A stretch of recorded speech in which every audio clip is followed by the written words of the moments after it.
And that's okay. Yeah, that's fine. Yeah. I've got that. I'll give it to you later. Okay. So I'm just, you're familiar with, this is about reading for pleasure, yeah, particularly. And could you just go over what happened in the guided reading? Usually I just tell teachers to summarize it, and I have seen it, but now I haven't. Okay. So if you could just summarize what kind of...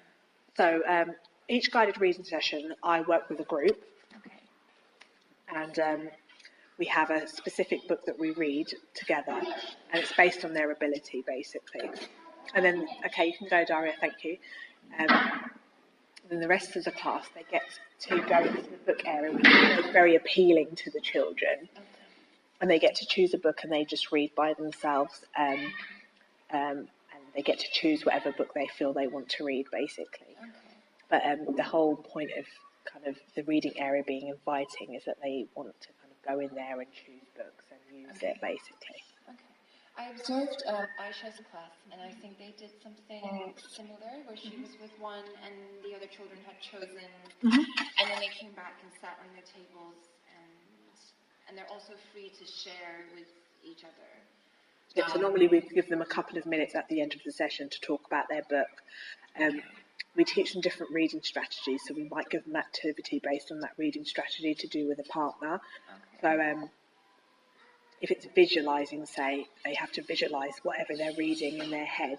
Okay. They might read a part of their story to their partner, and their partner might have to draw a picture of what they're picturing in their head. Okay. Yeah, this is very similar to what Aisha, because Aisha was doing, she had word meanings, so kind of thinking about the meaning of words. So you have that strategy, and while they're reading a book that they've chosen themselves, they will go through... So they'll try and apply that strategy and we'll do the same in the group that we're reading with as well. Okay, but that's of course ability-wise, and that's the graded readers that you're using. Okay, so great. And before I ask you anything else, just so that I know what it is. Okay, go and have your lunch. Jenna, have you had your lunch? Jenna, can you put homework folders where everyone sits for me? Zachariah's right, you can go outside.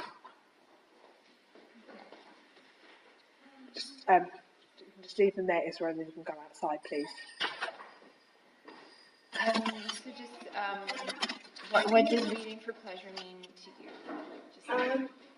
It means the children get an enjoyment for reading that kind of stays with them through life as well, so that we're setting them up for kind of life, that they enjoy reading throughout their life, and that they, like it says, enjoy reading, that it's a pleasurable thing, and it's not something that they're made to do. They actually want to do guided reading, and most of them do actually love guided reading. If it's not on the timetable, they get a bit upset that they're not doing guided reading, so it's obviously working. Okay, and I understand that some schools have, some of the schools, because I'm working with a couple of schools in Ealing, and some of them have signed a Reading for Pleasure pledge. I'm not sure if your school's one of them. I think we have, yeah. Yeah, and so I was just wondering if you've had any training specific to Reading for Pleasure? It's the training that we had was the guided reading training, but within that there was Reading for Pleasure kind of training within that. So we kind of had a training about the new strategies that we were going to bring in to do with guided reading and reading. What kind of strategies were they? So the visualising, the knowing the meaning of the words, prediction, those kind of strategies. So like when we had that training about how to structure a guided reading session, within that we talked about reading for pleasure. Okay. And is there anything in have you noticed a change in how, because I know that reading for pleasure is something that started becoming more of a thing since sort of like early 2000s. But have you noticed in your time teaching in this school or other schools like an increased emphasis on this? Yeah, definitely. There's definitely been an increased emphasis on reading, but teaching reading skills as well. So not just reading. Well, specific to reading for pleasure, though. Yeah. Is there like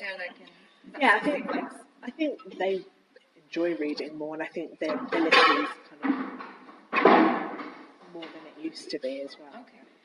And I can see, so you talked about the Classroom Library, and could you just talk to me a little about how you've set that up, the books, etc.? So over there we have a reading poster. So it's basically got kind of different things that they need to do to read well. Yeah. And then we've got book reviews up there. We've got phonics, which is up there because it's linked with reading. We've got an author or a poet that we've learnt about, so there's information about him. And again, like we said, we've tried to make them really kind of inviting for the children. So, you know, we've got a jungle theme over there, and bean bags, and just so that they want to read, basically. And do children's views inform the books that you buy for your class, or that do you go to the literacy coordinator? It was about 2 or 3 years ago, we got a whole new set of books for the whole school. Okay. And we tried to have each year group, books in each year group specific for that year group, basically. So here we have books that are very specific for year one. It's got a lot of the themed books that we learn about. So in year one, we learn about the history of flight. So there's lots of books in the book area about the history of flight, because once they learn about it, they develop a kind of interest for it. It's all right, Eugene, you can go outside, thank you. No, I don't. Thank you. So things like that. So they're very specific to the year group, and there's ones that extend maybe the more able readers. So there's longer books, a kind of a range of books for that ability in year one as well, because we have a range of abilities in year one. But has the school or you ever done something like a survey of what children like to read at home? I think they did that when they ordered the new books. Okay, so they ordered the new books. But it's not something that you're doing on like an ongoing basis, because you've got the books, right? Okay. And what reading program do you guys use? Is there the phonics program? Is that, I think Aisha said letters and sounds? And Oxford Reading Tree books as well. Okay, so it's letters and sounds, Oxford Reading Tree books. I think she also mentioned one other set of, or maybe not. Maybe.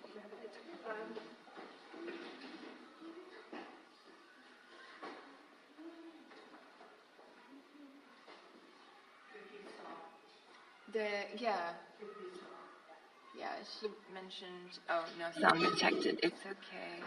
It just panicked. Rigby Star, yeah. Okay. So we use Rigby Star and Oxford Star and Reading Tree. Okay.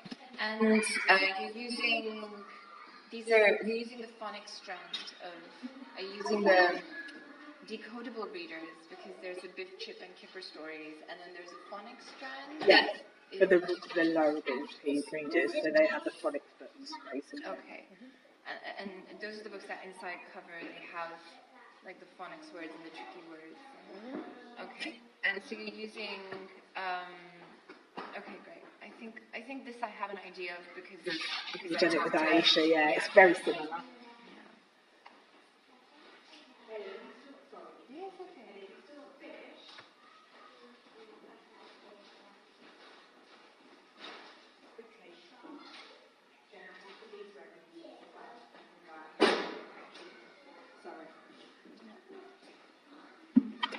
Do you think that the reading program put together, you know, all of these things that you talked about, do they? No, let's do it now, Ellie. So do you think it helps or aids fostering reading for pleasure? Absolutely. I think the strategies help them decode words and read words, and then as they become more fluent and they feel like they're progressing, it helps them enjoy reading more, because they feel they're getting better at it as well. Okay. And then I think that they get to choose their own books, and they have a library book they take home as well, which they choose. Okay. I feel bad about taking that here on lunch break. It's just... And do you share your own reading habits with the children ever? So we have a poster in the front of every classroom that tells the children what we're reading. Oh, okay. So every class around the school poster in front of the classroom which tells them what book their teacher's reading. Okay, that's very nice. And apart from that, do you ever find yourself talking to them about something you've read or what you like to read? Or... Not really, because it's not always appropriate. But things like if we're doing, say, Roald Dahl, and that's one of my favourite authors, I will say, oh, that's one of my favourite authors. Yeah. Or if we're, we learn about Michael Rosen, and I'll say, oh, I like some of his poems. So when we're covering a topic in English, I might, if it's appropriate, say, I've liked that, or I've read that, or we'll talk about, other books that that child has read to do with an author. And so they'll share their, thank you, girls, you can go. And how do you think it's what does that do for the kids when you talk about your own interests? I think whenever they can relate it to their own experience or my experience, it just deepens their interest, I think, in reading. Yeah. Okay. And is this something that practices like giving them free choice and choosing their books, putting that up over there, sharing? Is that something that you've always done as a teacher, or is it like something more recent? It's more recent with the reading for pleasure thing coming in. Okay. And that's like a school policy. Mm-hmm. Yeah, okay. And they also make their own bookmarks, so again, it's like ownership of their reading. Okay. So when they choose their own book, they get to put their bookmark in their own book. Oh, okay. And so they put their bookmark and they leave it there? What do they?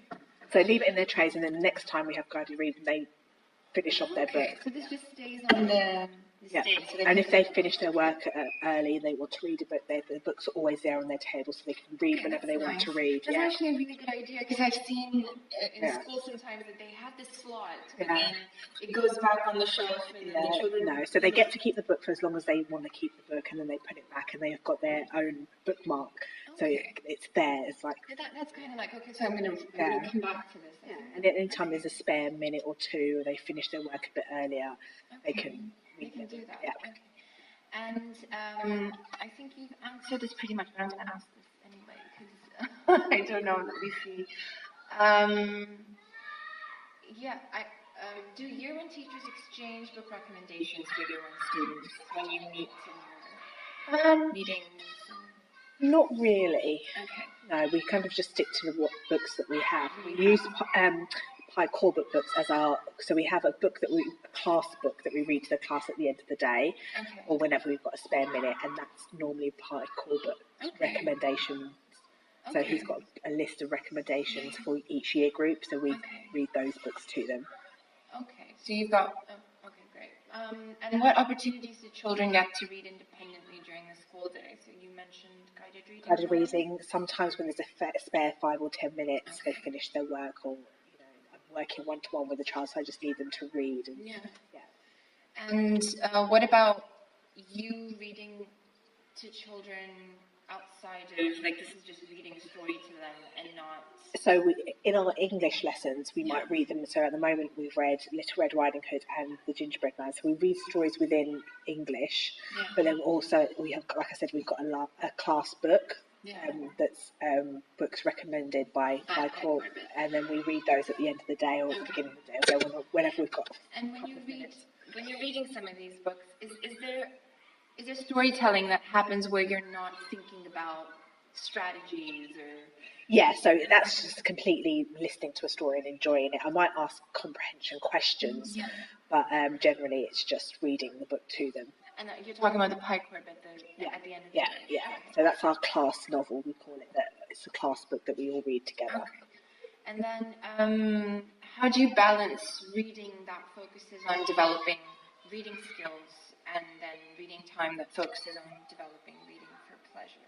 Or do you not see this as... Say again, sorry?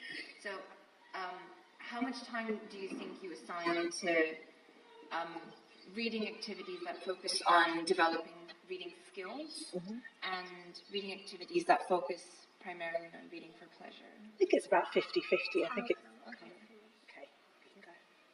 Okay. Yeah. Go straight to the hall and have your lunch, Ellie, yeah? And, again, you've talked about how you organize the independent reading time. We covered with this. And do you read alongside the children during their independent reading time? You can't because No, I basically work with a group, and we do we talk about the book together, and I might listen to individuals in that group read. Yeah. But yeah, the other kids don't. I mean, you can't just sit in a corner with the book and let the kids come to you. Is there any time where that does happen, where everyone reads and you read?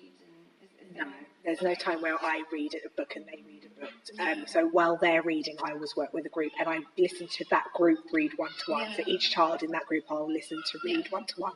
But we'll talk about the book together. Yeah. And do you find the children interacting? So you're there with that group and the rest of the children. Do you find them interacting with each other about?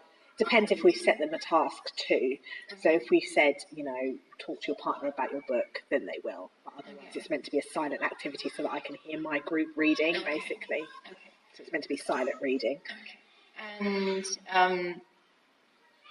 you don't really have, because sometimes schools have like one slot, maybe on Friday or sometime where everybody reads. You're saying that's not something that... No, every guided reading session, I work with a group and hear them read one-to-one in that group, and we talk about the book together, and then the rest silently read. And with the silent reading that you say is something that's more recent, because there used to be a time when mostly they were doing comprehension here, maybe maths there, maybe. Before we'd listen to a group read, but the other groups would be doing different activities. So one group might be doing a phonics activity, one might be playing bingo, spelling bingo or something. So and maybe one table would be reading silently, but now it's everyone reads for pleasure, and then one group each session reads with me, basically. Okay. And do you remember when this started? When you guys? Probably about 2 or 3 years ago. Okay. Okay. And have you noticed a change? Do you think that doing this with the rest of the kids, have you noticed something different about how these children approach reading? They can actually sit and read by themselves now, which is actually for year one quite a hard thing for them to do. So to actually just be able to read for 20 minutes by yourself in your head, it's something that I think before year ones would struggle with, but now they can actually read a book. But I think sometimes what they struggle with is picking a book that's appropriate for them. So some might pick a book that's a bit too difficult. And they'll just end up looking at the pictures rather than reading, especially with like the lower ability children. So you can't always police for, are they choosing the right books for them, because you don't. Some of them do, some of them don't. Some of the higher abilities, they'll pick books that are really easy for them. But then that's the thing with reading for pleasure, you're not telling them what to read. They pick their own books. So. And do you, as a teacher, feel that this has helped them develop a love for books? Yeah, I do. I do feel like there's more pleasure. They feel more pleasure when they read now. I feel like it's not a chore, that we're not making them do it. They do want to read. Like I said, if they don't see guided reading, they're a bit upset if I have to take it out for it. So that it's one of the lessons that they don't go, oh, it's guided reading. They go, oh yeah, it's guided reading, and they like the bit where they read with me in a group, because they get to talk about the book and they get to read with me, and they like to show me how much their reading's got better and things. So. And you talked a bit about you can't police. Yeah. Do you as a teacher feel... I give them strategies for how to choose a book, whether they follow that or not. So I will always say, remember there's a blurb at the back of the book. You can read that first to see if you want to read the book. Remember to read the first page. If you're kind of getting stuck on each word, it's probably not the best book. So I'll give them strategies to help them choose a book. But ultimately, I kind of very rarely say you can't have that book. And schools have, I know that some schools have arranged, because boys can be particularly troublesome in this, and so they've got like a special shelf for boys. We don't have a special shelf for them, but we try and cater for all the needs in the class. So we've got comic books, we have fiction, we have non-fiction, we've got different types of fiction, different types of non-fiction. So within that, we don't separate the books for the boys, but we have kind of books for everyone in the corner.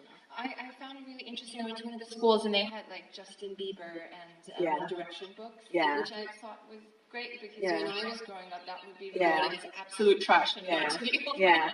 No, I think, like I said, we've got comic books over there that are appropriate for this age group.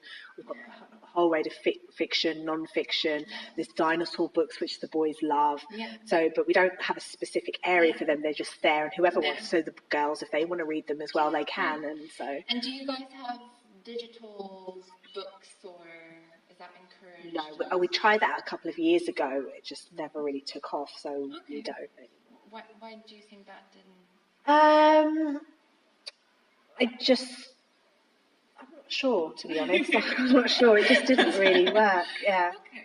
Okay. And is it something that is because they have access to tablets at home? Yeah. And a lot of them, parents will get them books to read on. Yeah. Is it something that comes up in class? Like I read it on my tablet or? Not really. No, I think a lot of the kids in my class, their actual only reading is school books. Okay. So we do send home a lot of books. So they have a library book that they go take home once a week, and they have reading books that they take home once a week. Okay. So for them, I think that's probably enough reading for year one. So Yeah. I think we cover as much reading as they need to do. I don't think a lot of them do Extra reading. extra.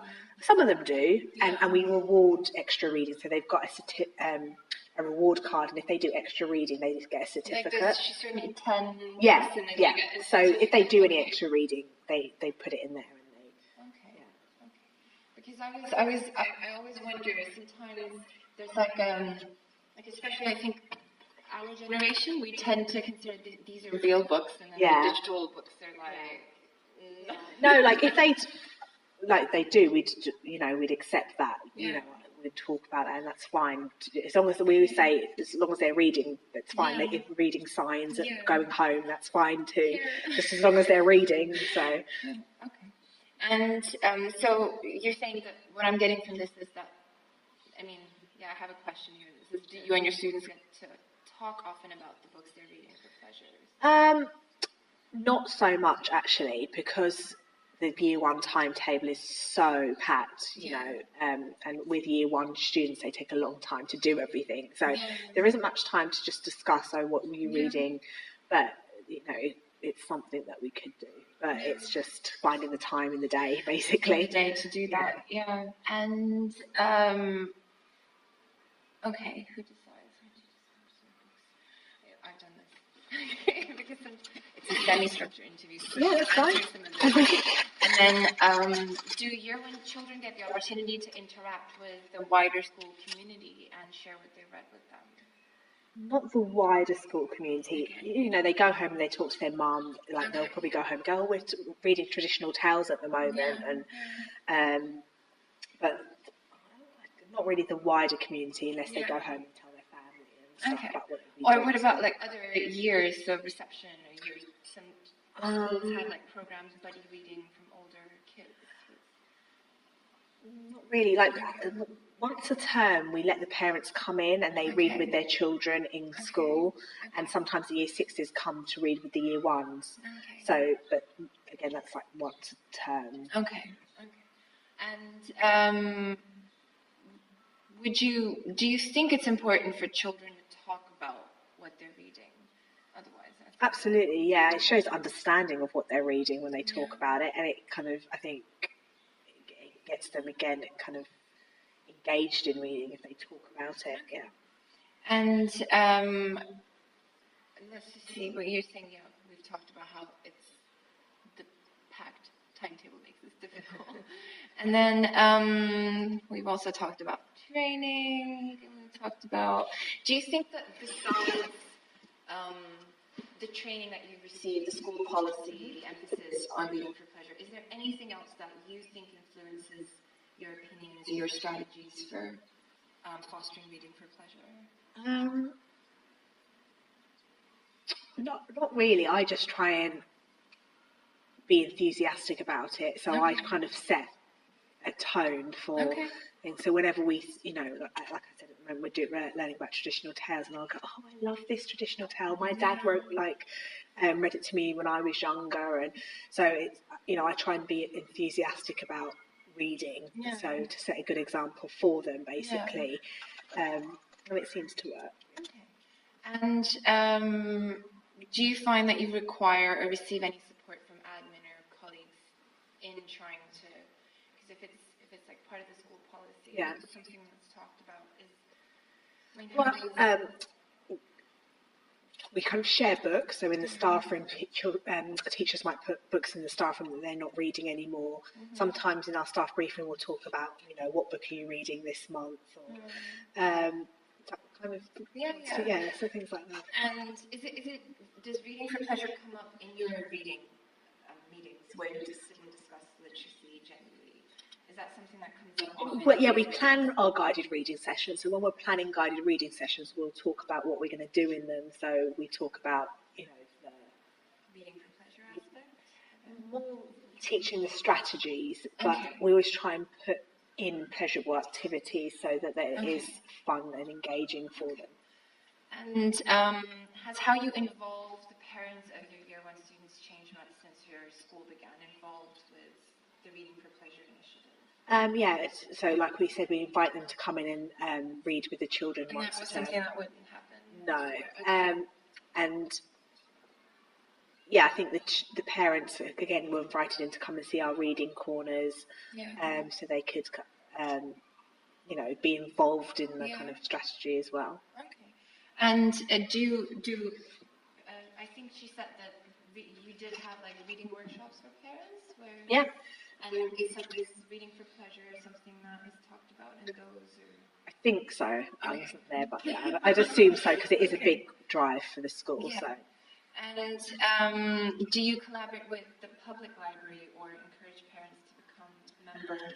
We used to I remember we used to take them to the library. This was years and years ago, but not so much anymore, which is a shame. It is, but during parents' evening, if a parent talks about reading and says, "Oh, my child is struggling with reading," or "What can I do to help?" and I always say, there's plenty of free books in the library you can read with them. So it's more like during parents' evening for parents to ask for suggestions about reading. I might say go to the library.